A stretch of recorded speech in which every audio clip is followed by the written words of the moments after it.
wabarakatuh. Innal hamdalillah nahmaduhu wa nasta'inuhu wa nastaghfiruh wa na'udzu billahi min syururi anfusina wa min sayyiati a'malina may yahdihillahu fala mudhillalah wa man yudhlil fala hadiyalah. Asyhadu an la ilaha illallah wa asyhadu anna Muhammadan abduhu wa rasuluh. Allahumma shalli wa sallim ala sayyidina Muhammadin wa ala alihi wa sahbihi ajmain, amma ba'du. Pertama-tama, marilah kita semua panjatkan rasa puji dan syukur atas kehadiran Allah Subhanahu wa taala, Tuhan semesta alam yang telah memelihara dan tidak pernah berhenti memberikan hidayat bagi umatnya. Atas nikmat dan berkahnya kita dapat berkumpul di tempat ini dalam keadaan sehat walafiat. Di sini saya akan membahas tentang ilmu. Wajibnya menuntut ilmu.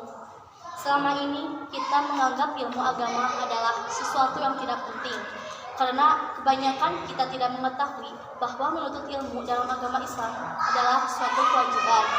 Dalam salah satu sabdanya, Rasulullah SAW menjelaskan, Bismillahirrahmanirrahim, Thalabul ilmi faridatun ala kulli muslim. Artinya, menuntut ilmu itu wajib atas setiap muslim. Hadis riwayat Ibnu Majah nomor 224.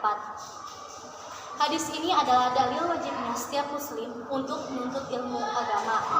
Ingat, yang perlu diperhatikan di sini adalah ilmu agama atau ilmu syar'i, bukan ilmu dunia.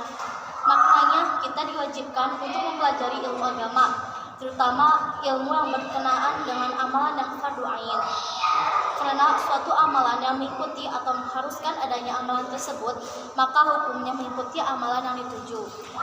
Misal, puasa adalah kewajiban setiap muslim, maka mempelajari ilmu tentang puasa adalah wajib. Dalam perkara ibadah, misal sholat, maka berwudu sebelum sholat adalah wajib. Di sini, wudu yang awalnya sunnah bisa menjadi wajib karena wudu adalah salah satu syarat sahnya sholat. Begitu juga dengan ibadah yang wajib, maka mempelajarinya adalah suatu kewajiban juga. Karena mustahil kita tahu rukun puasa dan pembatal puasa kalau tidak tahu ilmunya. Keutamaan menuntut ilmu. Sesuatu yang Allah wajibkan, maka akan diikuti dengan keutamaan atau fadilah. Perhatikan hadis berikut. Bismillahirrahmanirrahim. Man salaka thariqan yaltamisu fihi ilma sahhalallahu lahu bihi thariqan ilal jannah. Artinya, barang siapa yang berjalan untuk mencari ilmu, Allah akan memudahkan dirinya jalan menuju surga. Hadis dari sahabat Abu Hurairah radhiyallahu anhu. Hadis riwayat Muslim.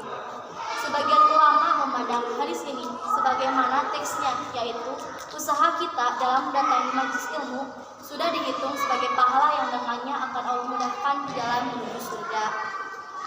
Sebagian ulama lagi mengatakan bahwa dengan mendatangi majelis ilmu, maka kita akan mengetahui berbagai macam hukum Islam, yang dengan pengetahuan tersebut, maka kita akan berjalan sesuai dengan ilmu syariat, sehingga amalan yang kita jalankan sesuai dengan ajaran Islam atau sesuai dengan sunnah, maka dengannya Allah akan mudahkan jalan kita menuju surga. Bismillahirrahmanirrahim. Man yuridillahu bihi khairan yufaqihu fid-din. Artinya, barang siapa yang Allah kehendaki kebaikan, maka Allah akan memahamkan dia tentang ilmu agama. Hadis riwayat Bukhari nomor 771 dan Muslim nomor 137. Allah tidak berkata akan memberikan harta, tapi Allah berkata akan memberikan pemahaman ilmu agama kepada orang yang Allah hendaki kebaikan. Selama ini kita hanya berkutat dengan masalah dunia, sehingga punya pemikiran harta adalah tanda kebaikan yang Allah berikan. Ternyata hal itu salah besar. Kepahaman akan ilmu agama lah yang menjadi patokan, maka langkah meruginya orang yang tidak mau belajar ilmu agama. Dalam salah satu hadis Nabi menyebutkan bahwa Allah murka kepada seseorang yang mempunyai ilmu dunia, bahkan mahir dalam perkara dunia, tapi jahil atau bodoh dalam perkara agama. Kalau kita lihat dalam realita kehidupan sekarang ini, betapa banyak seseorang yang mempunyai titel berderet dari dokter, profesor, sarjana, dan sebagainya. Tapi ketika ditanya perkara dasar terkait hukum sholat, mereka tidak mengetahuinya. Padahal kalau kita merenung sejenak, kehidupan dunia ini adalah kehidupan yang fana dan hanya sebentar saja, sedangkan akhirat adalah kehidupan yang abadi dan tidak ada akhirnya.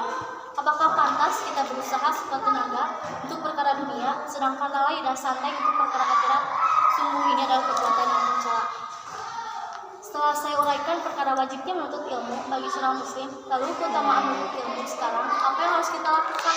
Keputusan ini penting untuk kita, karena yang kita lakukan sekarang akan berdampak kepada kehidupan kekal kita di akhirat.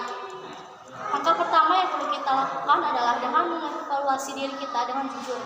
Di antaranya adalah dengan melihat amalan wajib, apa yang masih sering kita tinggalkan. Lalu tanyakan lagi, apakah amalan-amalan wajib tersebut sudah benar dengan apa yang diajarkan oleh Nabi dan para sahabatnya.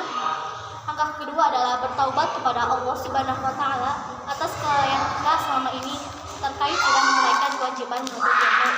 Langkah ketiga, kita mulai datangi majelis ilmu dan bertanya tentang berbagai permasalahan agama yang tidak kita ketahui. Langkah keempat, berdoa kepada Allah Subhanahu wa Ta'ala agar kita dijadikan orang yang bertakwa dan istiqomah dalam menuntut ilmu. Juga berdoa agar kita diberikan pemahaman akan ilmu agama. Langkah kelima, amalkan ilmu yang kita dapatkan, perkara penting yang sering tidak diindahkan oleh para penuntut ilmu. Ingat, hadis tentang menuntut ilmu terkait keutamaannya yang dikatakan akan memudahkan jalan menuju surga. Dengan mengamalkan ilmu yang kita pelajarilah, kita akan mudah untuk memasuki surga. Sekian yang dapat saya sampaikan. Mohon maaf apabila ada kesalahan.